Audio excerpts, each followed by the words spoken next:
The House is now saying that it will not really publicly mark the health care law's 2-year anniversary, which happens this Friday.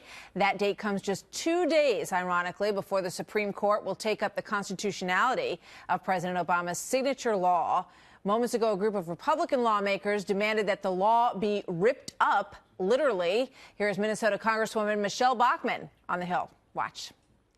The American people expect no less. They want this bill repealed, and we're standing here today to say, American people, the President of the United States down the street at 1600 Pennsylvania Avenue may not be listening to you, but we in Congress have not forgotten you. We're listening. We're not giving up until we full square repeal this bill.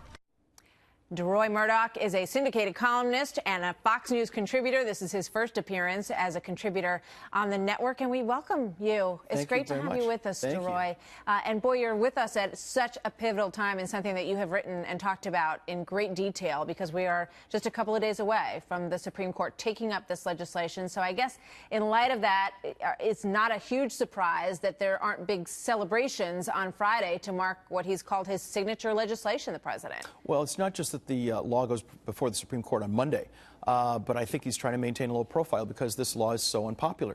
When this law passed, they said as the American people get to learn more about it, they will like it more and more, and the opposite is the case. Right now, according to a recent Washington Post poll, 52% of the American people oppose this law, and 67% want to see it repealed in part or in whole. So I think President Obama is trying to maintain a low profile because the more he talks about this, the more he upsets the American people.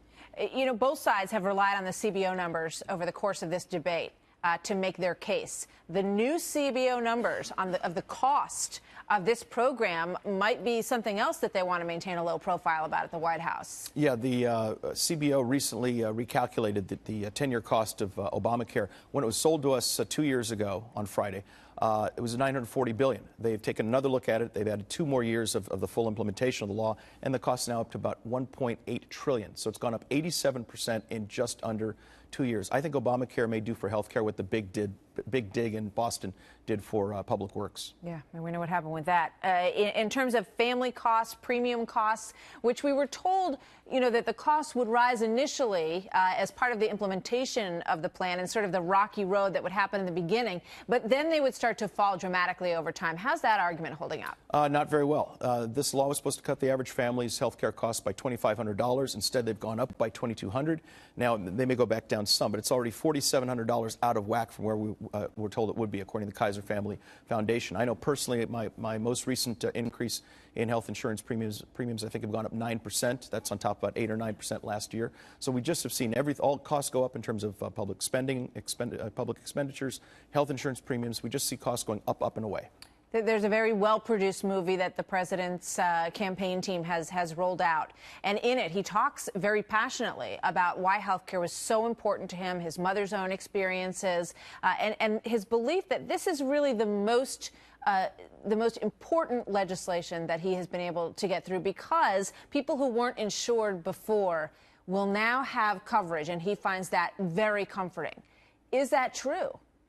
I think everyone understands that we had huge problems with the system as it existed when this law was passed, and even today. But there's a difference between saying let's do something to help people who don't have insurance versus let's turn everything upside down for all 313 million Americans and create this massive, complicated, unresponsive, bureaucratic nightmare which we have coming down the pike. And if it's not repealed, it's just going to make matters much worse than they were before. Deroy Murdock, thank you. Great to have you on board. We hope to see you here on a regular basis in American I hope my presence here doesn't do anything to threaten this network's 10-year winning streak in the ratings. Oh, no, I don't think so. I think it will contribute greatly. Thank you very much. Good to see you, Deroy. They might worry about us about that. But yeah, not about you, though. You're just fine. Thank you very much.